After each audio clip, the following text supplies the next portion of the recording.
Salut à tous, c'est Frenzo et vous êtes les bienvenus sur ma chaîne. Aujourd'hui dans cette nouvelle vidéo livresque, je vais vous parler du roman Sublimation Mœurs musicales par Jessica Apiren, une dystopie super originale avec un brin de musicalité, alors restez avec moi.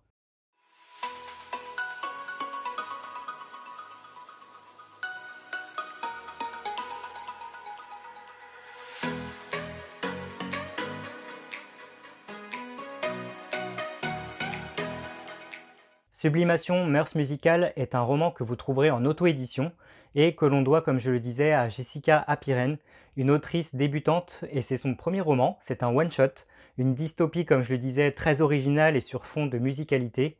Et comme d'habitude, en barre d'infos de cette vidéo, vous retrouverez tous les liens pour retrouver l'autrice et vous procurer son ouvrage si celui-ci vous donne envie. Avant d'entrer dans les détails de l'intrigue de Sublimation Mœurs musicales, je vais vous donner un petit résumé sans divulgacher l'intrigue, histoire de vous donner envie de le lire. Il y a pas mal de choses à dire pour résumer ce premier roman, ce one-shot de Jessica Apiren, qui est, comme je disais, du coup une dystopie. L'histoire se passe environ 200 ans après qu'un virus ait touché la planète Terre, le mystérieux Texum, qui a ravagé la planète. Comme le dit la quatrième de couverture, le monde est devenu stérile, il ne reste que des hommes sur la planète, toutes les femmes, toutes les jeunes filles ont été décimées par ce virus, et il reste dans ce monde qu'une seule femme. Une seule femme qui est la représentante du coup du peuple des hommes, elle s'appelle Pia, elle est surnommée l'impitoyable. Pia est la dernière femme qui subsiste dans ce monde d'hommes, elle est un petit peu le dernier espoir de l'humanité, tout repose sur les épaules de cette chef. Pia est une femme courageuse, forte et indépendante, elle arrive un petit peu à mener sa barque parmi ce flot d'hommes et à instaurer un petit peu un esprit d'espoir, j'ai envie de dire, un petit peu d'espoir dans ce monde qui part un petit peu à la dérive et où tout le monde pense que l'humanité va s'éteindre sous peu s'il n'y a pas d'enfants, filles qui sont conçus. Avec Pia, il y a un petit peu cette note d'espoir, elle le sait, et elle essaye de s'en tirer et de s'en sortir un petit peu avec tout ça. Nous suivons donc Pia, l'impitoyable, qui dirige d'une main de maître son royaume et tous les hommes qui sont autour d'elle et qui tentent de prendre des décisions parfois à sa place. Tout ceci est fait en musicalité, on a un rythme qui va crescendo au rythme du tempo, j'ai un petit peu envie de dire, et ça se ressent beaucoup de la part de l'autrice qui avoue à la fin du roman avoir écrit en écoutant la musique, et ça se ressent vraiment beaucoup, on a vraiment l'impression d'être dans une partition, plusieurs partitions qui se suivent avec plusieurs musicalités, c'est vraiment très spécial mais vraiment très original, donc si vous aimez les dystopies, que ce petit résumé vous donne envie de savoir comment l'humanité va gérer le fait qu'il n'y ait plus de femmes, qu'il n'en reste plus qu'une qui s'appelle Pia et qui est impitoyable comme son surnom l'indique, je pense que ce roman va vous plaire. Si vous aimez la musique, que vous aimez les touches de musicalité, c'est un petit peu difficile pour moi de vous expliquer comment l'autrice a réussi à transformer la musique par ses écrits, mais elle le fait d'une façon très originale que je vous invite à découvrir. Donc encore une fois, si ce petit résumé vous plaît, n'hésitez surtout pas à vous le procurer. C'est un one-shot hyper réussi, hyper bien écrit dans ses descriptions. L'autrice a vraiment des mots sublimes, c'est musical, c'est vraiment hyper original et les personnages sont très forts, donc je vous le recommande à 100%. Maintenant, et comme vous le savez, je vais divulgacher un petit peu l'intrigue. Donc si vous n'avez toujours pas lu Sublimation Mœurs musicales de Jessica Apiren, je vous invite à cliquer directement sur la partie conclusion de cette vidéo ou à revenir dessus une fois que vous l'aurez lu. Comme je le disais en résumé, du coup on a affaire à ce peuple d'hommes qui est gouverné par cette femme impitoyable nommée Pia. Pia qui essaie tant bien que mal de s'en sortir par rapport à toutes les décisions qu'elle doit prendre et qu'on essaie de lui imposer. On comprend qu'il y a une palette de personnages différents d'hommes qui l'entourent. Il y a notamment Melchior qui est un musicien aguerri, qui a l'âme d'un poète, qui est vraiment quelqu'un de doux, de beau, et on sent qu'il a cette relation un petit peu fusionnelle avec Pia, et on découvre tout simplement qu'ils ont une liaison, puisque Pia n'est pas du tout promise à cet homme. Elle a été mariée, ou elle est encore mariée à un homme qui s'appelle Samuel, qui a disparu 5 ans auparavant en essayant de découvrir d'autres terres, de voir s'il y avait encore d'autres femmes ailleurs. Il a disparu dans une sorte de guerre, et Pia a tenté tant bien que mal de refaire sa vie après ça. Et même si, politiquement parlant, elle est obligée de faire des choix comme par exemple s'allier au frère de Samuel, essayer de concevoir un enfant avec lui pour espérer avoir une fille, on sent que son cœur appartient au musicien, à ce personnage de Melchior, et que nous avons là affaire à deux âmes sœurs tout au long du roman. Et c'est un petit peu le côté tragique des plus belles histoires d'amour, cette espèce d'amour interdit, C'est ce qui fait les plus grandes histoires, que ce soit au cinéma ou en littérature. Et c'est ce qui fait le livre, du coup, Sublimation, Mœurs musicales, c'est ce qui fait qu'il est vraiment génial. C'est cet amour entre Pia et le personnage de Melchior, le musicien, qui est un amour interdit et beau à la fois. Comme je le disais, Pia a perdu son mari Samuel 5 ans auparavant, donc depuis toutes ces années, elle essaye de se refaire un petit peu. Elle veille sur ses enfants, elle veille aussi sur son peuple, et elle a des conseillers qui tentent un petit peu de lui imposer certaines règles qui sont un petit peu contre son union avec le frère de Samuel. Le frère de Samuel qui s'appelle Cléandre d'ailleurs, je ne l'ai pas précisé. Le conseiller du coup de Pia qui s'appelle Armand.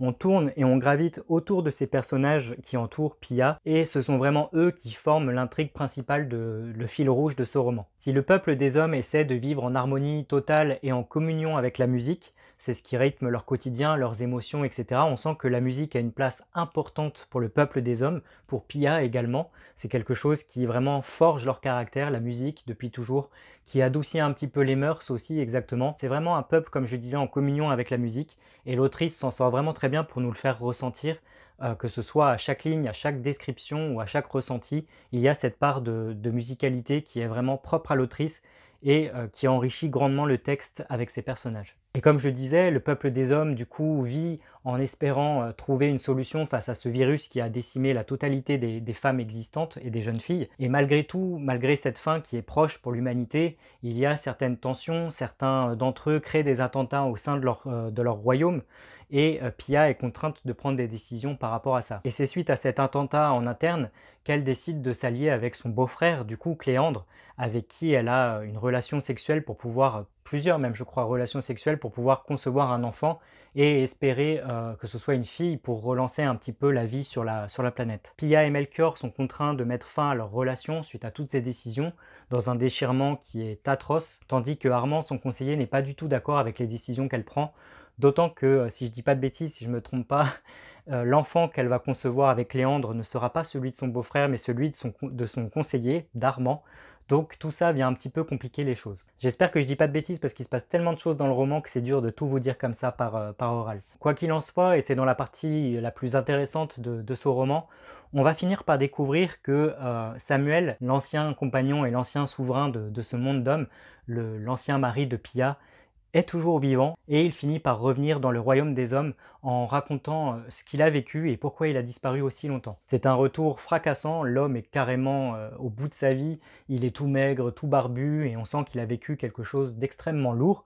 Il a des cicatrices profondes, que ce soit physiques ou mentales, que je vous laisse découvrir au sein du roman. Et on comprend tout simplement que lorsqu'il est parti pour essayer de découvrir d'autres terres, mener d'autres guerres, etc., il est tombé sur un peuple de femmes. Pour moi, même si la quatrième de couverture l'explique un tout petit peu subtilement, c'est une grosse surprise au sein du roman, quand on découvre que Pia n'est pas la seule femme au monde, que le virus n'a finalement pas décimé toutes les femmes, il reste un peuple entièrement composé de femmes qui apprend à vivre avec la nature, en communion avec la nature, et qui ne supporte tout simplement pas la présence des hommes. Chaque fois que des hommes ont tenté d'arriver dans leur village, ils ont été tout simplement massacrés, traités en esclaves, et on leur a coupé les parties génitales pour qu'ils ne se reproduisent plus.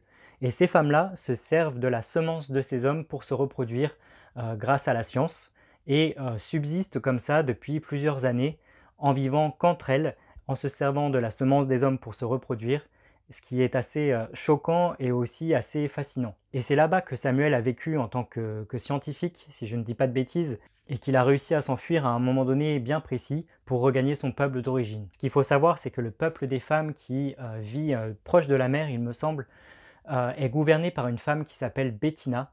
Bettina qui a la réputation d'être une, je ne sais pas comment dire avec des mots pour pas me tromper, mais une souveraine assez forte, assez stricte, qui gouverne les femmes sans aimer les hommes. Elle veut détruire tous les hommes qui arrivent dans son royaume. C'est quelqu'un d'extrêmement violent. D'ailleurs, en faisant la connaissance de ce peuple des femmes gouverné par cette inquiétante Bettina, on découvre que la femme du conseiller Armand, qui s'appelle Chloé, vit là-bas en tant que scientifique et a refait sa vie elle aussi durant 5 ans. Elle a trouvé une compagne envers qui elle est vraiment hyper amoureuse, et elle élève sa fille de 5 ans du coup là-bas avec cette femme.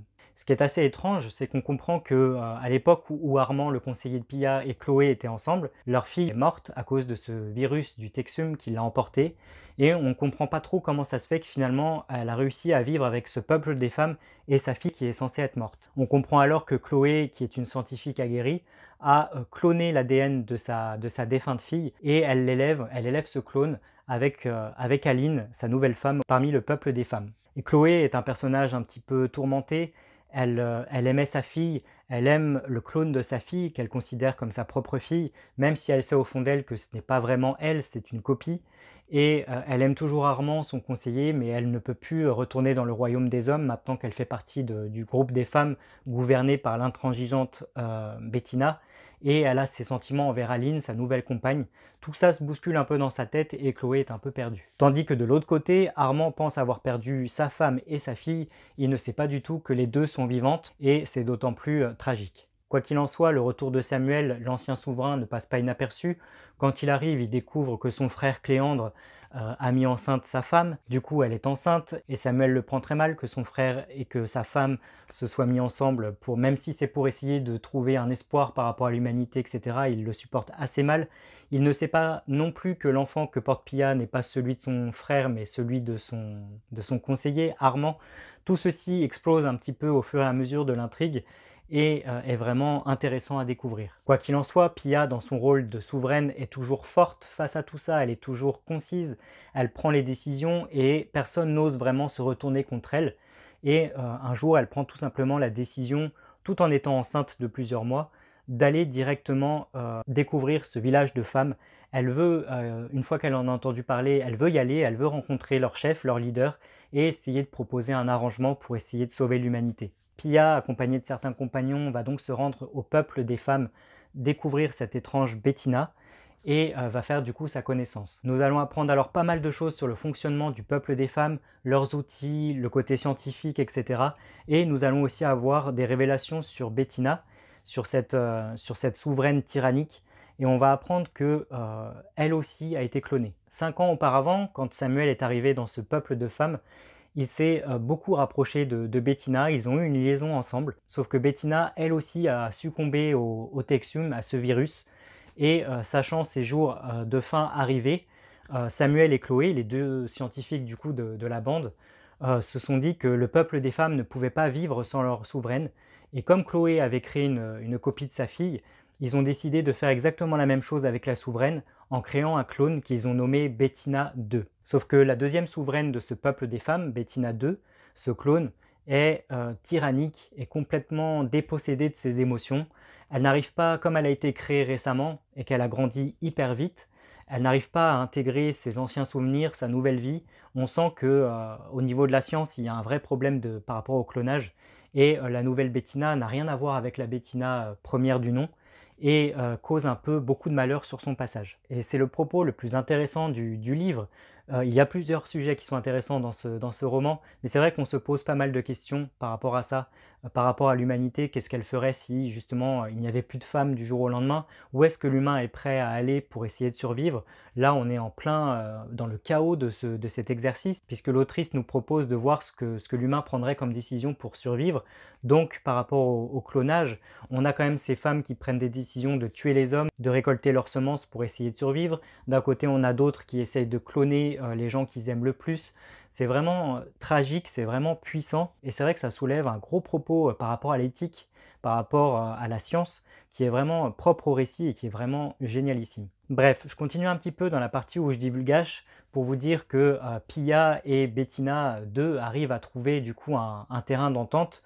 Pia va offrir 5 hommes de son monde au peuple des femmes et en échange, Bettina va envoyer 5 membres femmes de son groupe dans le royaume des hommes. Il s'agit d'un échange plus ou moins équitable pour essayer justement de sauver un petit peu l'humanité. Je vous fais l'impasse sur la suite de l'intrigue, mais évidemment ça va mal se passer et les femmes qui sont sous le pouvoir de Bettina ne vont pas du tout vouloir de cette alliance avec les hommes, ce qui va encore créer une multitude de tensions, d'attentats encore une fois, et on va comprendre que c'est très dur pour les êtres humains, qu'ils soient hommes ou femmes, de s'entendre dans un moment de guerre, de s'entendre dans un moment où l'humanité arrive à un point critique, et ça en est vraiment troublant. Et dans ce chaos entre femmes et hommes, c'est finalement Pia qui va réussir à reprendre le pouvoir en se débarrassant, en tuant Bettina 2, et le peuple des femmes et des hommes va alors se lier. Je dirais pas de façon extrêmement positive, ils n'ont plus vraiment le choix que de s'allier, ils vont essayer de travailler ensemble même si ça va être hyper compliqué. Et en plus de ça, ils vont faire une découverte assez importante puisque Bettina est en possession d'un immense bateau qui, elle le prévoyait en tout cas, elle prévoyait d'aller sur une autre île, sur un continent, supposé être une sorte d'Eldorado, où hommes et femmes ont survécu au virus et où tous ces gens vivent en paix depuis un petit moment déjà. On arrive alors à la fin du livre et on ne sait pas trop si c'est une hypothèse, si cette théorie est véridique. Est-ce que Bettina avait vraiment raison? Est-ce qu'il existe vraiment une terre sainte où les hommes et les femmes vivent libres? On ne sait pas trop. En tout cas, cette nouvelle touche d'espoir, elle touche les individus hommes et femmes du groupe de Pia.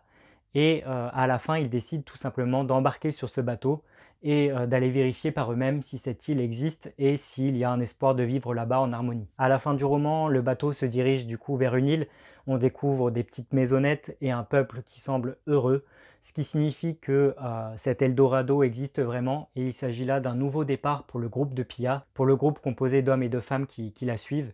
Et on espère tout simplement que ce sera une fin heureuse et que ce groupe d'hommes et de femmes qui sont entretués, qui ont vécu des guerres durant des décennies, qui ont utilisé la science, le clonage, qui ont utilisé des méthodes pas très joyeuses pour essayer de survivre, vont essayer de repartir quelque part à zéro sur cette nouvelle terre et intégrer un groupe d'humains qu'on espère beaucoup plus gentil et beaucoup plus raisonnable. Bref, c'est vraiment super bien écrit, c'est vraiment bien amené, il y a des descriptions qui sont poétiques, l'autrice utilise des mots qui sont magnifiques, ça rime, il y a vraiment une touche de musicalité encore une fois qui est impressionnante dans l'ouvrage, j'ai passé un super moment. Il faut arriver à rentrer dedans au début, aux premières pages, et à comprendre un petit peu l'univers de l'autrice pour s'immerger vraiment à fond, mais une fois qu'on le fait, on est vraiment happé par les décors, par les personnages qui sont extrêmement forts. J'ai fait l'impasse sur certaines morts qui sont touchantes et qui sont marquantes dans le livre. Il y a effectivement celle de Bettina, mais il y a aussi celle dont je n'ai pas parlé de Melchior, le musicien, qui est un crève-cœur pour le lecteur et pour le personnage de Pia. Cette mort va la changer en tant que femme. Elle se rend compte que c'est l'amour de sa vie qui a disparu. Elle le voit même quand il est mort. Et il continue de la suivre et elle continue de lui parler au fur et à mesure qu'elle prend des décisions importantes, notamment vers la fin, ce qui est extrêmement touchant et extrêmement bien fait au niveau de l'écriture. Parce que vraiment, plus que la fin de cet ouvrage, c'est vraiment le voyage, c'est l'épopée qu'on fait pour y arriver qui est grandiose. C'est extrêmement bien écrit, comme je le disais, il y a cette touche de musicalité. L'autrice dit à la fin de l'ouvrage qu'elle a écouté de la musique et qu'elle invite le lecteur à découvrir un petit peu les musiques qu'elle a écoutées durant le processus d'écriture. Il m'est arrivé à différents chapitres, différentes lignes, de comprendre de quelle musique il s'agissait. J'ai reconnu certains morceaux, certains implicites, d'autres un peu plus explicites, et c'est vraiment, vraiment très jouissif. C'est la première fois que je lis une dystopie sur fond musical, et j'ai passé juste un incroyable moment. Et encore une fois, la richesse du vocabulaire de l'autrice est vraiment incroyable. Et l'épopée des personnages qu'ils vivent jusqu'à la fin est grandiose. Et j'ai aimé que ce soit un one-shot parce que pour moi, ça ne se valait pas sur plusieurs tomes. C'était vraiment en une seule histoire. Je suis content, l'autrice m'a confirmé qu'il s'agissait que d'un one-shot. Et vu la fin, je trouve ça parfait. Donc voilà. Ma conclusion. Sublimation, mœurs musicales par Jessica Apiren est un petit chef-d'œuvre. J'ai passé un super moment de lecture. Encore une fois, comme je le disais dans la partie où je divulgage l'intrigue, c'est incroyablement bien écrit. Il y a encore une fois cette touche de musicalité qui est propre à l'autrice qu'on retrouve dans les écrits. C'est vraiment hyper original et les personnages sont vraiment hyper puissants. Cette femme, cette héroïne principale, seule parmi les hommes, Pia, est juste impitoyable, comme l'est son surnom, mais elle est aussi hyper marquante, tout comme les autres protagonistes garçons de ce roman. C'est vraiment bien écrit, c'est hyper original. On tremble, il y a du sang, il y a du sexe, il y a de l'action, il y a des révélations sur pas mal de chapitres. Bref, on ne voit pas le temps passer. D'ailleurs, ce qui contribue au fait que ce soit une lecture fluide, c'est, hormis le fait que ce soit très bien écrit, le fait que les chapitres soient courts. En effet, les chapitres sont hyper courts, 2-3 pages je crois par chapitre. On n'a pas le temps de vouloir s'arrêter, on enchaîne vraiment la lecture hyper rapidement et ce qui pourrait représenter pour certains un gros pavé ne l'est pas à la lecture et ça va hyper vite. Bref, c'est une dystopie hyper originale, hyper bien écrite et ce que j'aime beaucoup c'est qu'il y a toujours plein de révélations au fur et à mesure des chapitres. Ça nous coupe un petit peu l'herbe sous le pied, on n'a pas le temps de théoriser, qu'on se prend d'autres interrogations dans la tête, c'est juste génial. Et en plus de ça, l'autrice prend le temps de répondre à toutes ces questions, Donc nous avons un livre qui est complet de A à Z avec une vraie fin, ce qui est vraiment hyper plaisant. Donc si vous aimez les dystopies, que vous aimez les personnages principaux qui sont forts, notamment les femmes, ce livre Sublimation Mœurs Musicales, il est fait pour vous. Encore une fois, il est très bien écrit, on voyage. J'ai passé un super moment, donc je vous le recommande à 100%. Et vous alors, qu'avez-vous pensé de Sublimation Mœurs Musicales par Jessica Apiren?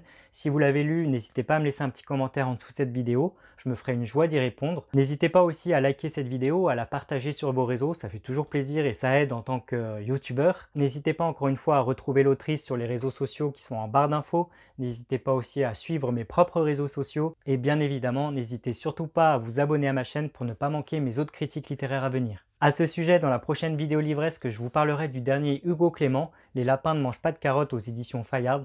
Alors d'ici là, prenez bien soin de vous, je vous dis à très bientôt. Ciao!